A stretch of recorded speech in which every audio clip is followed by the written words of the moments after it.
have this blank piece of canvas, and I want to talk about brush strokes. So what I'm going to do is I've got a mixture of raw sienna and white. And what I want to talk about is like a fully loaded brush is a brush that has paint on each side pretty evenly. And what it does is it has the ability to, like, this is a medium pressure stroke. And see how that paint totally goes on, you know, pretty evenly. And then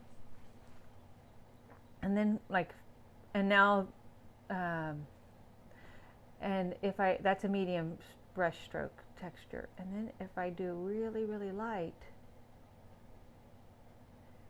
still allows, but then like, and see that part right there? That is called scumbling. That's when you are using your brush strokes so lightly that the texture of whatever is underneath kind of sparkle, you know, you only get little bits of paint, like, you know, gets transferred to your surface. And that is scumbling. That can be done like right now with this, with a raw canvas, like, you know, with nothing painted on it. But it can also be applied over something like other previously painted layers. And then, okay, now I'm going to reload my brush with the same mixture. And so that the two paint applications that I prefer the best are like this medium pressure and then a light pressure. And then there's a hard pressure where you just like brush in and you just, and that's a really hard pressure. And that is, I don't know if this is the official term, but when I'm painting and when I'm thinking, I call that rubbing in, because essentially that's what I'm doing. I'm like, you know, I'm just rubbing in and trying to just, I'm not thinking about the quality of my brush strokes or anything. I'm just rubbing, and I, you know, I'm using hard pressure, and I'm trying to get pretty even with the surface. Okay, so now I want to do an area where I have the same kind of medium pressure where I lay in, and then I flip over and I lay in, and then you can flip over, and then you can, you know, you can kind of, what's nice is then you get this wonderful texture. And so that's all medium pressure, but instead of it being directional, I'm kind of doing in a multi-directional. And then that provides an opportunity for like adding more texture or atmosphere. Okay, so now I'm going to do a fully loaded brush with, and I'm trying to, let's see, right here. I want to, actually I'll do it right here. I'm doing a fully loaded brush, and what I want to do is I'm going to be laying down kind of with my medium layer, but instead of doing the multi kind of atmospheric application, I'm going to be going directional. So I'll go like that, and then, and one of the things is like, if you notice, even though it's the same mixture, it's lighter, and that's because this was rubbed into the weave, and so it's kind of like all in those nooks and crannies, where this paint application is laying on, essentially laying on top of my weave. Let's get that. And what I want to do is I want to show then, like, you've got like, let's do another. Okay, and then I'm going to do another. This is a little bit darker in value, and then this is, I'm being a little bit more directional and coverage, because I want to show something, and then I'm going to show another type of how you can paint when you want to create. This is kind of what I call an ombre, O-M-B-R-E method. So you you lay down paint like that. And then if I want to say alter, so I'll lay down directional. Now I've got some viridian and white and a little bit of cadmium yellow, so it's kind of a really bright green. And what I want to talk about is that, like, okay, so now I'm gonna demonstrate painting wet and wet. And but so like there is like, for example, wet and wet requires you to use medium or really light touch. You have a fully loaded brush, so you don't want to rub in at all. However, like if you've rubbed in, that's a rubbed in with a little bit more texture, so it wasn't as hard as that rub in. But you can apply paint very lightly over a rubbed in area and get some really nice, you know, variations. Now if I rubbed in, so that's like painting wet and wet, but like allowing my layer of my second layer of paint to kind of like float on top of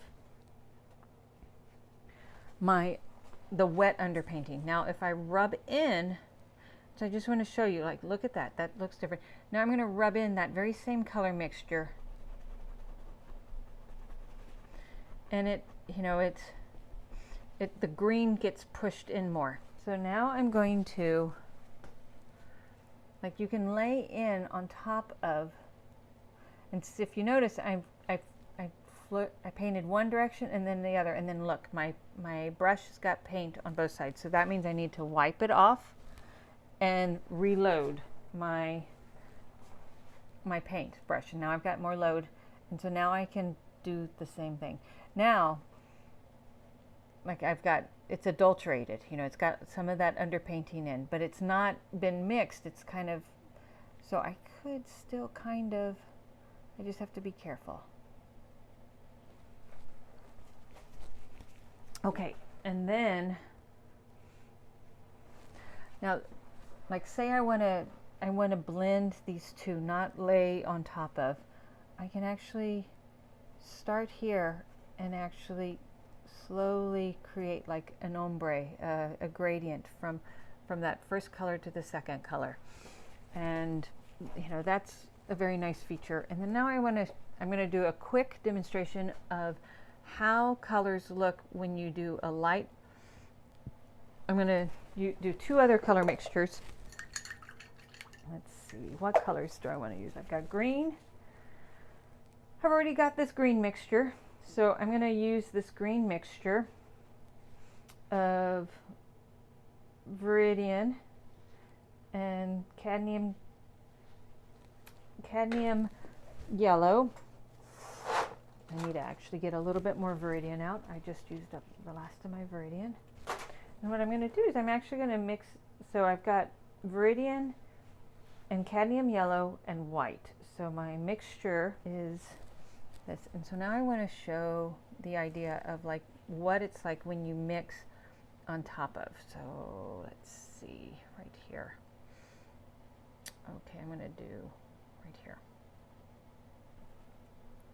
So I've got this mixture of viridian with cadmium yellow and a little bit of white, and that's my base.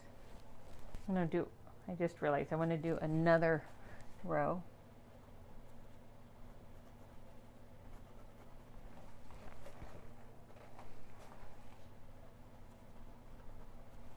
Okay. I am now, so now I'm making a mixture of ultramarine blue and white.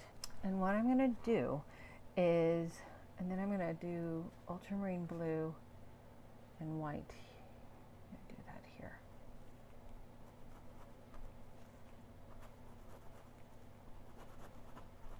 So that's my base. I'm doing two bases. So, and now when you lay down and you're mixing wet and wet and you're creating what I'm going to be demonstrating now is what's called broken color, which is what the Impressionists did and the Post-Impressionists did. And what is broken color? broken color is maximizing the effects of scumbling, but we're doing it as the Impressionists did. And so now what I want to do is show, like I've got what I want to do is we're going to do a straight ultramarine blue here, and then this tint over the green, just to show.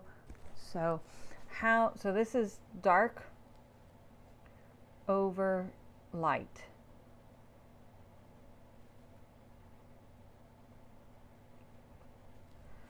And then here is the ultramarine blue with white over this green mixture.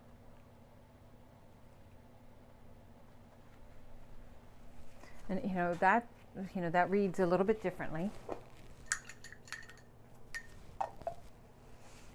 And then I'm going to take straight Viridian that's mixed with cadmium yellow, and I'm going to and it's this mixture right here. So that's what it looks like when it's not been mixed with white. And I'm going to lay this over that blue. And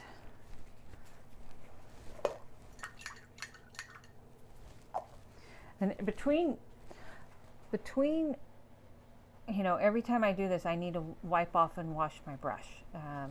I do a true wipe off, and the best way to wipe off is, in my opinion, is you have a rag and you find like a clean area of your rag, or a cleanish area, and you pinch on the wood ferrule, and then you squeeze your fingers and you pinch out, and then you get all the paint off of your brush. You then wash it down with odorless mineral spirits, and that's how I change. So now I'm going to do the light green over this one. My brush is fully loaded, and I'm using a soft touch because I don't want to be rubbing in. I just want to be like laying that light color over the, I just want to be doing the light color over that blue mixture. So now I'm going to, with this dark green, I'm going to do the dark green, the ultramarine blue here, and then a tint, the blue and white there.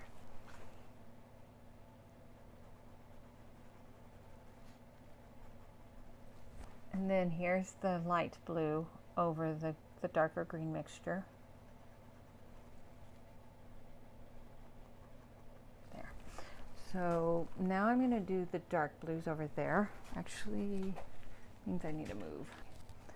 Here's dark blue. Oops, my brush wasn't loaded enough. When it starts getting kind of scrapey, I know that I don't have enough paint on my brush. Especially if and how do you know if you don't have enough paint on your brush? Is if when you use a light touch and the paint's not going down on your canvas, and you have to start using harder pressure, which I was having to do, which therefore gave me that scratchy kind of sound, that told me that my brush was not loaded adequately. So now this is the dark green over the straight ultramarine blue, and my dark green mixture is Viridian with cad yellow. And then here is the tinted version of the Viridian with cad yellow. Okay, so all of these are examples of broken color where I'm using, and I'm not doing the Impressionist where I'm doing a color complement of, like, say, red and green, or blue and purple, or yellow and purple, or blue and orange, which you can totally do, and I encourage you to experiment with it. But I wanted to actually show even how important broken color is in relationship to analogous colors, because now I'm going to mix on the palette this mixture and put the swatch here, and then do the same thing for all of these mixtures and show you how very different the results are. So then this is that mixture. Those are those two colors together, which then also happens to be right there.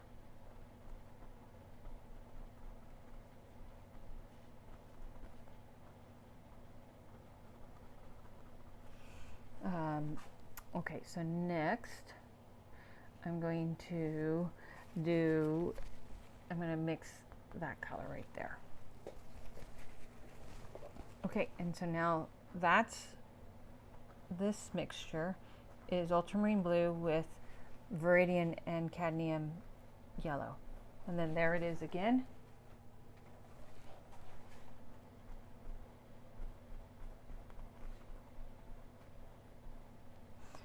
And the tint of the ultramarine blue with the light greens. Okay, and so then this is that color, that tinted blue, actually a little bit.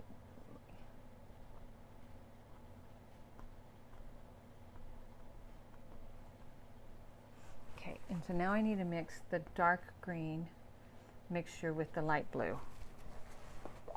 Okay.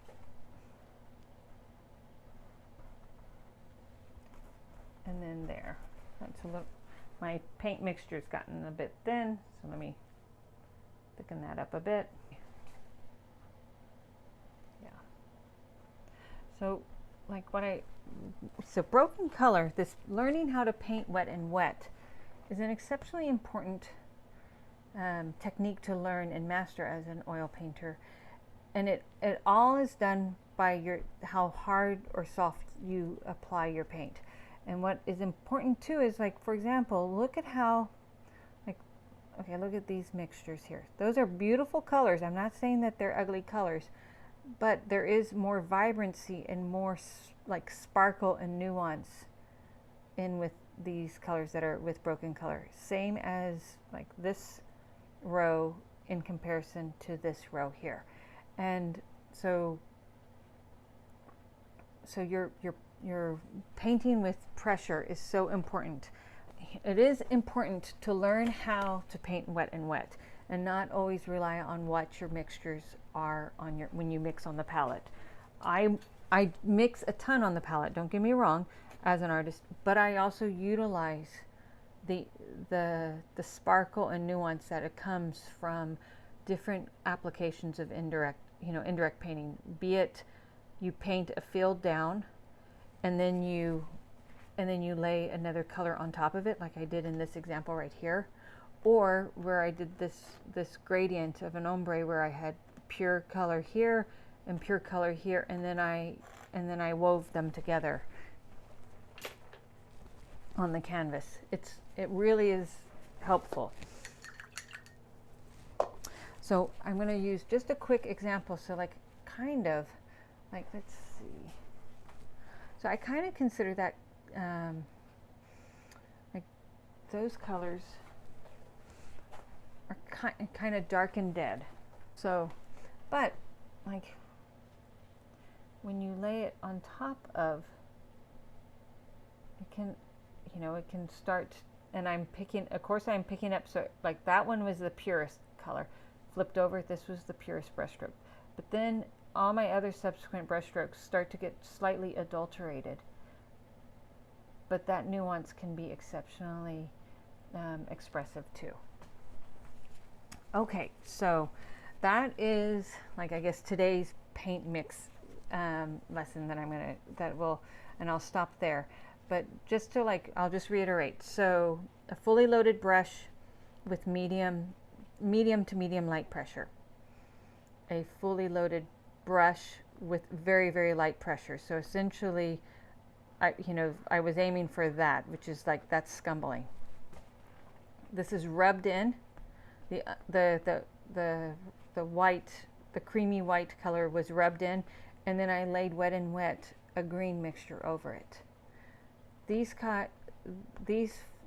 3 squares, and this square was essentially this pressure, but with different types of brush strokes. This was multi-directional, and then this was horizontal and vertical. But then I laid on top of these two multi-directional strokes to kind of create a field, an atmospheric field. And then this was just demonstrating the different effects of, like, so this is dark over light, and then this is light over dark. Same exact paint mixtures, just different order of what's on top, and you know that it makes a gigantic difference. And then here we go. We've got the dark green over the dark over the dark blue, and then we have the dark blue over the dark green. I just find that it's very fascinating. So, okay, so I'm going to stop there.